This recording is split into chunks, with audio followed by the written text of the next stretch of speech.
Severe thunderstorm warnings, flash floods, and heat has been the talk lately. As you may know, it's getting hot across the eastern part of the United States right now, and we have a lot to unfold. My name is Michael. Make sure you like, comment, and subscribe. Let's get into today's video. We're going to start off with this radar loop right now. As you can see, we're having a little bit of snow up there in the higher elevations as we get towards the northwestern parts of the country. It's going to have a little bit of rain, summer type showers and thunderstorms across the United States, but I know you can see it down here. There's sort of a bit of a loop right there. We've been tracking this tropical development. It has went down in the last few, I think the last 24 hours or so. It has went down. So it was a 20% chance of development. Now it's a 10% chance of development. Realistically, this storm, I want to say that it's not really going. I don't see it. I haven't seen it really from the major models aspects of it. I don't think it's going to develop or not. But a lot could change over the time frame. The fact that I can actually see that we have a little bit of something spinning out there right now. But will it be able to turn into those tropical characteristics is the question. So otherwise, you have rain showers moving across Canada into the New England area. Showers down there in the next coming days as we get into Texas and whatnot. But as you can see there right now, as we get all the way to Wednesday, it looks like we're trying to get that rotation. I don't necessarily know if we're going to have that tropical storm or not, but we'll wait and see if we get any more updates from the National Hurricane Center. But right now it is a 10%. I'm going to show you that in a second, actually. Alright, so this is what's going on right now at the National Hurricane Center. As you can see, we have our area of that tropical development, that X right there.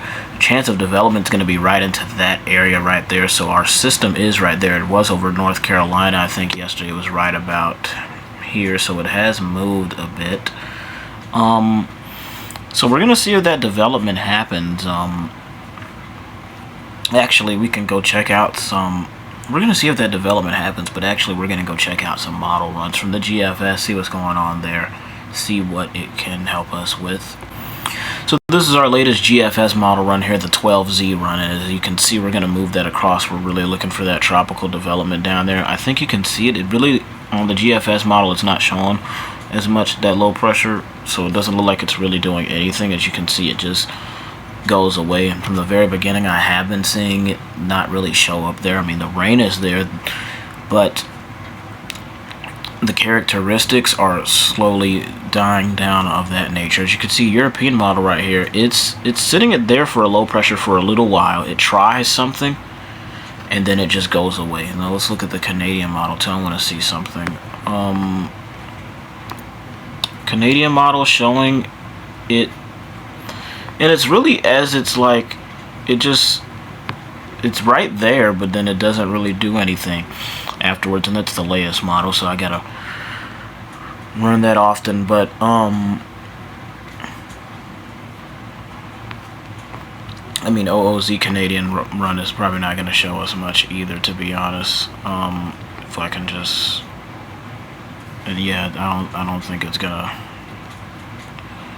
Yeah, it's just a 10-12 millibar, and then it just dissipates as we get into that. So that's a good thing, though. This would be a big rainmaker if it were a tropical system just sitting over there, Georgia, the Carolinas, and northern Florida.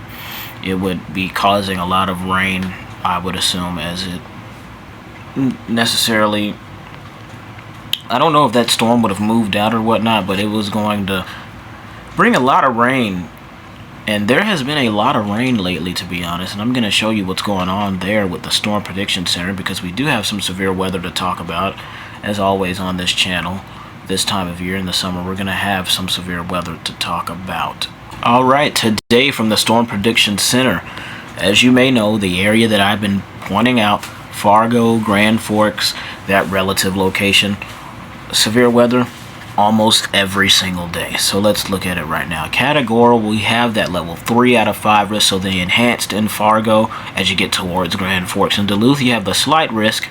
As you get into those outskirts area, you have the marginal showers and thunderstorms scattered across the country. You do have a marginal risk there for Lubbock, Midland, and Fort Stockton. As we look from the Storm Prediction Center, the tornado outlook is going to be, let me zoom in that for you, so those relative locations. Storm Prediction Center, Fargo, Grand Forks, you are going to have that chance of tornadoes in that red risk. Everybody around in the outskirts, you also have that 2% chance, but there is a 5% chance as we get towards Grand Forks, Fargo, of that nature. As we get into that hatched area as well, so that's 5% Grand Forks and Fargo. Wind threat, the same part of the country again, and this is going to be a severe wind threat. As you can see, wind threat will be in effect for areas in the outskirts of course, Omaha. You're going to be in that area for that wind threat. That's on the lower end. Yeah, that's that 5%. 15% Grand Forks into Sioux Falls, but you are going to have that. You're going to have that dashed line, so that's level that 1 intensity. Now we have a level 2 intensity. So we have a strong severe weather threat for wind here in Fargo. So you're going to have that hatched area. Now this is interesting right here. Into that area right there, you're going to have that dashed line, which is that level 2 intensity. So you have a 30% chance and a level 2 intensity. So that's going to be areas for Aberdeen, West Fargo. It has the 30% chance, but Aberdeen, you're going to be focused mainly on that level 2 intensity, so it is going to be more severe than what it is. Hail threat's going to be mainly in the central part of the country, as well as you get Fargo, Grand Forks. You have that dashed area with that, I believe that, yep, that 15% chance. Outskirts, the 5% in that wind threat. We do have a wind threat I do want to mention down there. I don't want to skip over that. That wind threat, that 5% that's going on down there, Lubbock, Midland, Fort Stockton, just to keep your eyes peeled on that, so we're not going to forget you guys that are down there. We're going to look at our day 2 outlook. Day 2, middle part of the country, although it has shifted east a little bit, so that's going to be towards Green Bay, east of Minneapolis. You're going to have that slight risk. Marginal risk goes all the way down to areas like near Pueblo and Colby. You're going to be near those areas. Showers and thunderstorms scattered across the country. You're going to see that light green color for showers and thunderstorms, to be honest. It's going to be scattered across the country all the time. That wind threat, as you can see there, that wind threat east of Minneapolis, you're going to have that wind threat. I think that's 15% wind threat. Then it's going to be a wind threat all the way down to East Pueblo, like east of Pueblo and things like that. Now, as for your hail threat's going to be in the New England area as well. Did I miss that wind threat in New England? Let me see. I did miss that wind threat in New England. So there's that wind threat in New England. I don't want you to forget about it there. The tornado outlook, I may have skipped With the tornado outlook, east of Minneapolis, 2% chance, Rochester, New York. So you want to watch out for things like that. As your hail threat, we're going to have New England that's going to be a part of it too as well. Now you have that dashed area, so watch out if you're east of Pueblo, if you're in Colby, if you're east of Denver. These are the areas to look out for that severe weather. As we look into our day 3 outlook, as you can see here, we're not going to get much. I mean, we're having data showing us that marginal risk, but as we get into the upcoming day, so this is going to be for, I believe, Wednesday. Sioux Falls, Colby, everybody's marginal risk. So, everybody in that section is marginal risk, as you can see. So, if you are in those areas, Pierre, marginal risk. Burlington, areas of New England, scattered showers and thunderstorms will be across that area. Probabilistic, so let's look at the probabilistic. This is the severe weather, 5% in that area right there, as well as the that's going to be in New England area as well. So a lot of severe weather is going to be on the way, folks, so make sure you have your way to get those alerts. Make sure you have ways to have your alerts turned on your phones, have a way to get alerts overnight and things of that nature. You have your NOAA weather radios ready if you have those, and make sure you're staying safe during those times. Now let's talk about the heat, and I know people have clicked on this video about the heat, and we're going to talk about it right now because it is going to be hot, especially mainly across the midwestern parts of the country and the, I want to say, central eastern parts of the country. It's going to be hot. It's going to be, these temperatures are going to be high. And even if your real temperature is not that high, your heat indexes, which is your feel-like temperatures, they're really going to be hot. It's going to be 105 maybe. 105 to 110, you're going to have those issues there with your heat index, so you want to watch out for that.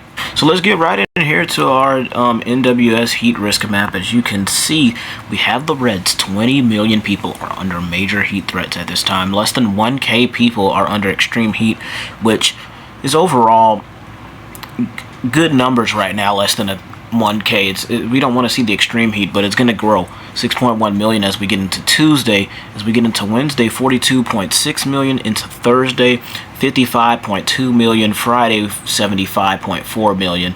As we get into Saturday, 60.3 million. And Sunday, 19 million. But look at that purple, mainly in eastern and Piedmont of North Carolina, into the PD of South Carolina, and near the Midlands and the upstate of South Carolina as you get into the Delmarva region. So that heat will be mainly contained, well, that heat rather will be mainly in those eastern parts of the country, mainly along that I-95 corridor right there in the southeast, the Delmarva regions like that. So as we get into today, let's look at today, because today we're on today. Let's focus on today. Let's focus on tomorrow as well.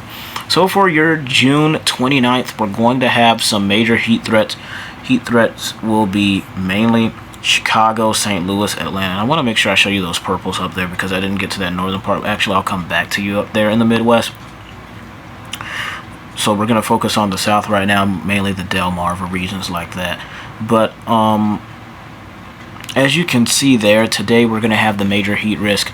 So above average temperatures are going to probably be like record breaking and things like that. You have that extreme heat tomorrow, so I'm going to give you that outlook for tomorrow too. If you're in Atlanta, you're going to get that heat.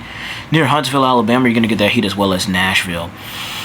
Those areas like that. Look at St. Louis, you're going to have that extreme heat numbers. And now let's move up to the Midwest. So for today, for your outlook, you're going to have major heat, record breaking, probably for those areas, as well as we get into tomorrow. Chicago, you have the extreme heat. Let's zoom in a little bit more on those locations so you get a good idea of it. So if you're east of Minneapolis, you're going to get it. Madison, you are in that purple. The coast of West Michigan, the lower part of Michigan right there, you are going to be in those extreme heat regions right there.